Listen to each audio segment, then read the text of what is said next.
Hello friends, welcome to my YouTube channel extra lectures. आज हम पढ़ेंगे लूप। प्रोग्राम में जब भी हमें कोई एक कोड को या कोई एक स्टेटमेंट को बार बार प्रिंट कराना रहेगा तो उसे हम बार बार प्रिंट करने की जगह एक लूप में प्लेस कर देंगे और वो लूप स्टार्ट होगा और जब तक वो कंडीशन ट्रू रहेगी या जब तक हमें वो प्रिंट कराना है हम उसे प्रिंट कराते रहेंगे। एक फ्लो डायग्राम के थ्रू आपको बताती हूँ। जैसे यहाँ पे हमने एक कंडीशन लिखी, अगर वो कंडीशन ट्रू होती है तो क्या प्रिंट करना है, वो प्रिंट होगा। देन कंडीशन चेक होगी, फिर अगर ट्रू रहती है तो वो क्या प्रिंट होगा। तो इस तरीके से हमारा जो ये लूप है या जो ये साइकिल है वो चलती जाएगी।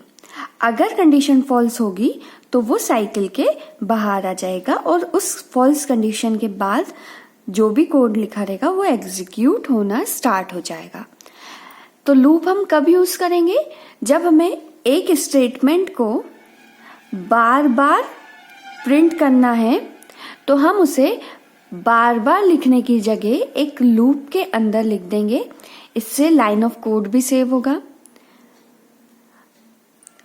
अब लूप्स बहुत सारे टाइप के होते हैं। पहला होता है फॉर लूप। यहाँ पे सिंटेक्स है फॉर लूप का। फॉर FOR कीवर्ड यूज करेंगे, ब्रैकेट ओपन होगा, ब्रैकेट क्लोज होगा और curly braces open, curly braces close. अब इस ब्रैकेट के अंदर तीन चीजें आएंगी। पहली आती इनिशियलाइजेशन, दूसरी आएगी कंडीशन, तीसरी आएगी इंक्रीमेंट या डिक्रीमेंट। इसे इसी ऑर्डर में लिखना पड़ेगा। इनिशियलाइजेशन मतलब हमारा लूप कहाँ से स्टार्ट होगा। कोई एक नंबर रहेगा, हमारा लूप जैसे 0 से स्टार्ट होगा। कब तक चलेगा वो कहाँ पे आएगा, इस कंडीशन में। वो जो 0 से स्टार्ट हुआ था वो सपोज हमें 10 तक प्रिंट करना है। 0 1 2 3 4 10 तक प्रिंट करना है। तो हमारा इनिशियलाइजेशन हमने कहाँ से स्टार्ट किया, 0 से। कंडीशन क्या लिखी, हमें 10 तक प्रिंट करना है। तो जब वैल्यू 10 या 10 के इक्वल हो या ग्रेटर देन 10 हो तब तक हम उसे उस लूप को चलाते रहेंगे। देन उसके बाद 0 प्रिंट हुआ, इंक्रीमेंट होगा या डिक्रीमेंट, जो भी हमारे प्रोग्राम के अकॉर्डिंग हम यहाँ पे यूज करेंगे। उसके बाद बॉडी में एंटर हुआ, स्टेटमेंट प्रिंट्स होंगे और यहाँ पे कर्ली ब्रेसेस बन। अब इसका फ्लो कैसा रहेगा, पहले इनिशियलाइजेशन हुआ, उसके बाद कंडीशन चेक हुई। कंडीशन ट्रू होती है तो क्या हुआ, फर्स्ट क्या हुआ, सबसे पहले तो इनिशियलाइजेशन हुआ। सेकंड कंडीशन चेक हुई, कंडीशन ट्रू हुई। अगर थर्ड क्या होगा, कंडीशन ट्रू होती है तो आएगा स्टेटमेंट प्रिंट करेगा। तो फोर्थ क्या होगा, स्टेटमेंट प्रिंट होगा। देन इसके बाद इंक्रीमेंट डिक्रीमेंट होगा। तो 5 क्या हो गया हमारा, increment decrement. Then condition check होगी तो 6 पे क्या रन होगा, कंडीशन चेक होगी। अगर कंडीशन ट्रू होती है तो फिर ये साइकिल चलती रहेगी। अगर कंडीशन फॉल्स होगी तो ये क्या करेगा, फॉल्स कंडीशन के बाद यहाँ पे इस कर्ली ब्रेसेस के बाद हमारा कंट्रोल लाके थ्रो कर देगा।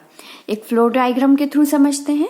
इनिशियलाइजेशन हुआ, एक बार चलेगा इनिशियलाइजेशन, कंडीशन चेक होगी, कंडीशन ट्रू होती तो कोड रन होगा।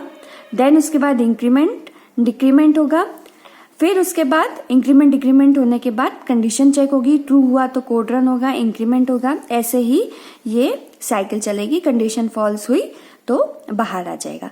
तो इनिशियलाइजेशन एक बार होता है बट कंडीशन बार बार चेक होगी और इंक्रीमेंट डिक्रीमेंट भी बार बार होंगे। ये स्टेटमेंट भी बार बार एग्जीक्यूट होंगे। अब एक एग्जाम्पल, जैसे हम फॉर लूप का कब यूज करेंगे, जब हमें एक टेबल प्रिंट करनी है या 0 से लेके हमें 10 तक की वैल्यू प्रिंट करनी है तो वहां पे हम इन लूप्स का यूज करेंगे। तो बार बार सी आउट लिख के हम वैल्यू लिखते तो उससे क्या हो जाता है, वैल्यू स्टैटिक भी हो जाती है। हमें हर इसे यहाँ पे क्या हो गया, इस 3 लाइन में अब हमारा कोड किसी भी वैल्यू के लिए रन होगा। अब हम 0 की जगह 1 भी दे सकते हैं, तो 1 से 11 भी रन हो जाएगा, या जो भी हमारे एक स्पेसिफिक इनपुट देना है उस पे हमारा प्रोग्राम ये रन हो सकता है। अगर हम सी आउट में लिखते हैं तो हमें हर आउटपुट के लिए या जो भी आउटपुट चाहिए रहता तो उसके लिए हमें एक स्पेसिफिक प्रोग्राम बनाना पड़ता, और उससे लाइन ऑफ कोड्स भी इंक्रीज होते और स्टैटिक भी हो जाता, मतलब फिक्स हो जाता वो उसी आउटपुट के लिए। अब नेक्स्ट आता है व्हाइल लूप। व्हाइल लूप में इनिशियलाइजेशन होता है स्टार्टिंग में।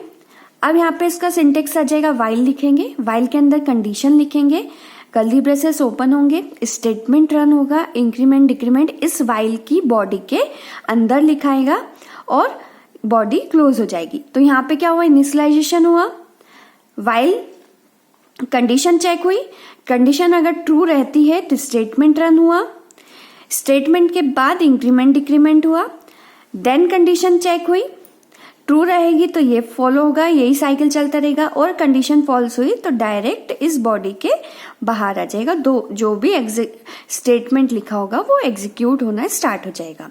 जैसे फ्लो डायग्राम के थ्रू देखते हैं, इनिशियलाइजेशन हुआ, कंडीशन चेक हुई, ट्रू हुई तो क्या कोड आएगा, इंक्रीमेंट डिक्रीमेंट हुआ, फिर ये साइकिल चलती रही जब तक कंडीशन फॉल्स नहीं होती है। तो इसके जो फ्लो डायग्राम है व्हाइल और फोर का सेम रहेगा, बट यहां पे जो सिंटेक्स है वो चेंज हो जाएगा। नेक्स्ट आता है डू व्हाइल लूप।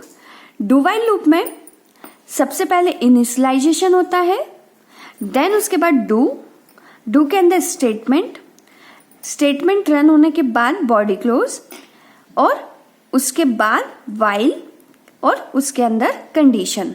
अब स्टेटमेंट्स में ही हम इंक्रीमेंट डिक्रीमेंट भी कर सकते हैं, इसके अंदर इस डू की जो बॉडी रहेगी इसके अंदर ही हम इंक्रीमेंट डिक्रीमेंट भी करेंगे।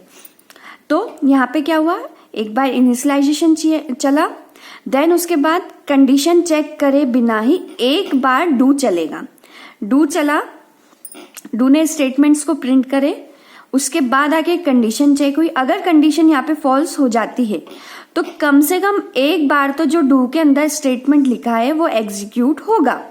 व्हाइल में ऐसा नहीं होता, व्हाइल में कंडीशन चेक होगी, अगर ट्रू होता है तो स्टेटमेंट चलता है, नहीं तो बाहर आ जाता है।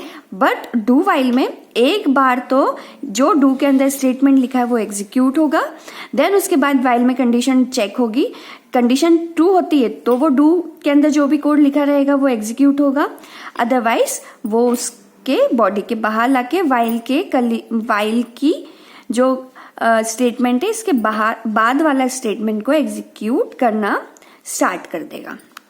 यहाँ पे हम फ्लो डायग्राम देखते हैं, यहाँ पे कोड स्टार्ट हुआ, जो भी डू के अंदर लिखा रहेगा वो कोड एग्जीक्यूट होगा, कोड एग्जीक्यूट होने के बाद कंडीशन चेक होगी, कंडीशन फॉल्स आ जाएगी तो वो बाहर आ जाएगा, नहीं तो फिर से वो कोड के पास या डू की जो बॉडी रहेगी उसके पास रिटर्न चला जाएगा, तब तक जब तक कंडीशन फॉल्स नहीं होती है। नेक्स्ट आता है नेस्टेड लूप। नेस्टेड लूप में हम जो ऊपर के हमने लूप्स पढ़े हैं, फोर, व्हाइल, डू व्हाइल, इन सब का कॉम्बिनेशन हम नेस्टेड में लगा सकते हैं। जैसे फोर के अंदर हम व्हाइल लगा सकते हैं, जब 4 की कंडीशन ट्रू होगी तब वो अंदर बॉडी में जाएगा, वहां पे वो व्हाइल की कंडीशन चेक करेगा, जो भी व्हाइल का कोड रहेगा वो रन होगा, इसके अंदर हम डू व्हाइल, मतलब यहाँ पे हम नेस्टिंग कर सकते हैं, एक लूप के अंदर दूसरा लूप को लिखना, एक लूप की बॉडी के अंदर दूसरे लूप को लिखना, दूसरे लूप की बॉडी के अंदर तीसरे लूप को लिखना, इस तरीके से हम नेस्टिंग करते जाते हैं। यहाँ पे सेम टाइप के लूप्स की भी नेस्टिंग कर सकते हैं और डिफरेंट टाइप के लूप्स की भी नेस्टिंग कर सकते हैं। सो आई होप सो आपको टॉपिक समझ में आया होगा। Please like, share, subscribe my channel extra lectures. Thank you.